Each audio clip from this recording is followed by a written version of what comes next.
So I've seen this movie recently, Raincoat, and suppose if Aishwarya Rai goes back to her home gathering some courage after all of this and meets a long lost friend, and she's just, telling her about everything that has happened over the years. And to all of this, what her friend replies, I have written something about that.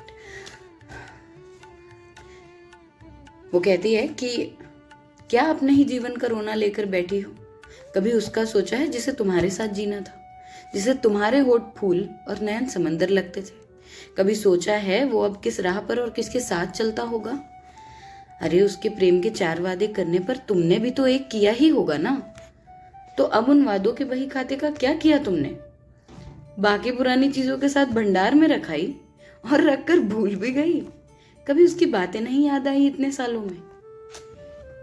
माना तुमने उससे उसके बराबर प्रेम नहीं किया, माना तुमने उससे उसके बराबर प्रेम नहीं किया, परंतु उसका समर्पण तो स्मरण होगा तुम्हें, जिसने अपने आगे का पूरा कल तुम्हारे हथेलियों को अपने हाथों में रखकर बिता देने का सपना देख लिया था, जिसे तुम्हारे शिकन की भी वजह और उसके उपाय तक समझ आते थे। मैं नहीं मानती कि तुमने उसे कभी याद नहीं किया हो। नहीं मानती कि जब जब आंसू पिए तुमने, या जब जब रातों को दुखी दिल के कारण तुम सो न सकी, या जब जब खुद को बदला तुमने तुम्ही से समझौता कर, मैं नहीं मानती तुमने उसका नाम याद ना किया हो। सच कहो, पत्र तो लिखा ही होगा। लिखा था, भेजा क्यों नहीं कभी? अरे कभी नाम क्यों नहीं पुकारा उसका? मैं जानती, दोगली हो तुम, दोगली। तुम्हें डर था ना कि तुम्हारे पुकारने पर वह सचमुच ही आ जाएगा।